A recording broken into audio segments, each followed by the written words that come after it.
అయినప్పటికీ భార్యాభర్తల సంబంధమైన విషయాలు కూడా అతనికి బోధించమని ప్రబోధించాడు ఈ యొక్క చక్రవర్తి. Hiranyakashipu said that although he is a small child, tempt him into the family life and describe the type of relationship between the husband and wife. దీనిని గుర్తించి తోటి విద్యార్థులను చేర్చుకొని చక్కని కథలు చెప్పుతూ వస్తున్నాడు ప్రహ్లాదుడు. Prahalada realized this and he collected all his co-students and began teaching them certain lessons. పిల్లలారా, నాకు నారదుడు బోధించినటువంటి ఒక కథల్లో ఒకటి ప్రధానమైనటువంటి కథ నాకు జ్ఞప్తికి వస్తుంది అది అన్నాడు. Dear boys, I am remembering one of the stories narrated by Narada which is rather interesting. ఒక రాజుకు అనేక మంది భార్యలు ఉండేటువంటి వారు. A particular king had a number of wives. ఈ సౌతల పోరును భరించుకోలేక అతను నిరంతరం కూడా చింతించుండేటువంటి వాడు. Not being able to manage so many wives, he was worried. ఈ లోకములో భార్యల వల్ల చింతలేనటువంటి యొక్క వ్యక్తి ఉన్నాడా అని ఒక సందేహం వచ్చింది. He got a doubt. Is there any human being who does not suffer after having married? ఒకనాడు తన రాజ్యం లోపల అట్టి వారెవరైనా ఉన్నారా అని పరీక్షించి చేయకోరిది 2 పెండాలు వేయించాడు పెద్దవి.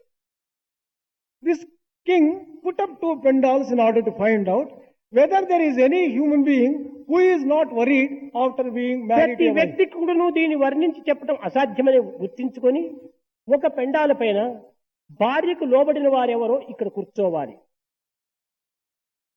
On the one pendal there was a particular thing written, and that is those people who are not controlled by their wives could go into this pendal. భార్యను లోబర్చుకున్న వారెవరో ఈ పెండాల్లో కూర్చోవాలి అని 2 బోర్డు కట్టించాడు. In the other one, those people who have controlled their wives, they could go into that pendal. భార్యకు లోబడినటువంటి వారు ఒక పెండాల్లో, భార్యను లోబర్చుకున్నటువంటి వారు మరొక పెండాల్లో కూర్చోవాలని చెప్పని నిర్ణయించాడు. People controlled by the wives would go into one pendal. People controlling their wives should go into another pendal. సరే, ఈ వార్తను విన్నారు. మహారాజు దగ్గర అసత్యంగా మనం ప్రవర్తిస్తే ఏమైనా శిక్ష ఇవ్వచ్చుననుకునే ఉద్దేశంతో అందరూ భార్యకు లోబడినటువంటి పెండాల్లో కూర్చుంటూ వచ్చారు. వీరి సంఖ్య క్షణములకు పెరిగిపోతూ వచ్చింది. After hearing this particular announcement, all the people, out of fear for the king, began going into the pendal which is meant సూర్యాస్తము for. కావస్తుండాది. ఎవ్వరూ ఒక్కరైనా ఈ పెండాలకు రావటం లేదు. There was not even one person who was going into the other ఈ విధంగా pendal. చూస్తుంటే ఒకానొక వ్యక్తి వచ్చి ఆ భార్యను వశపరుచుకున్నటువంటి యొక్క పెండాల్లో నిల్చుకున్నాడు. Only one person at last entered into the pendal which is meant for ఈ people who have మహారాజు controlled their wives. సంతోషించాడు.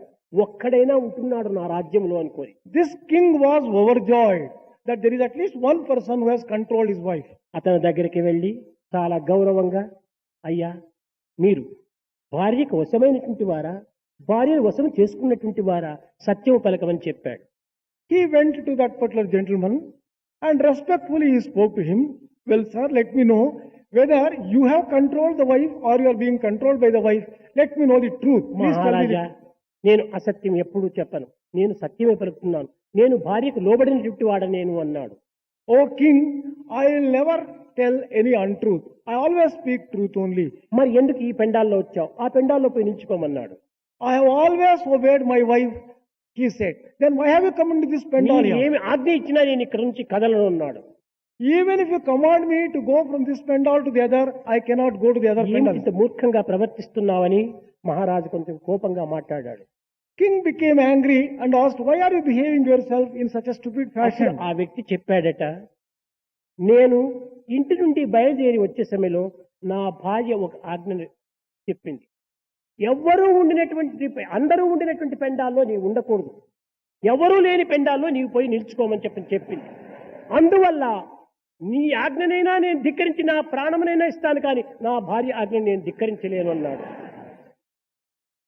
At the time of leaving my home, my wife commanded that I should go into the pendal where no other individual has gone. I am prepared to disobey your command, but I can never disobey the command of my wife. Therefore, I have come into this pendal. I cannot leave this pendal. O king, come what may. అనగా మనస్సు అనేటువంటి యజమానులకు ఇంద్రియములనేటువంటి భార్యలు అధికంగా ఉంటుంట చేత ఈ ఇంద్రియములనేటువంటి భార్యలకు ఈ మనస్సు వశమైపోయినది అనేటువంటి ఈ అంతరార్థం. The inner meaning of this is, as mind has 10 sense organs as the wives, it has been controlled by the sense organs, it is not able to control them. కనుక ఈ ఇంద్రియములు మనస్సుకు స్వాధీనమైపోయి కేవలము మనస్సు మార్గమే పాటిస్తూ ఉండదు కానీ బుద్ధికి ఏమాత్రం కూడా వశం కావటం లేదు. Mind is not following the intelligence at all.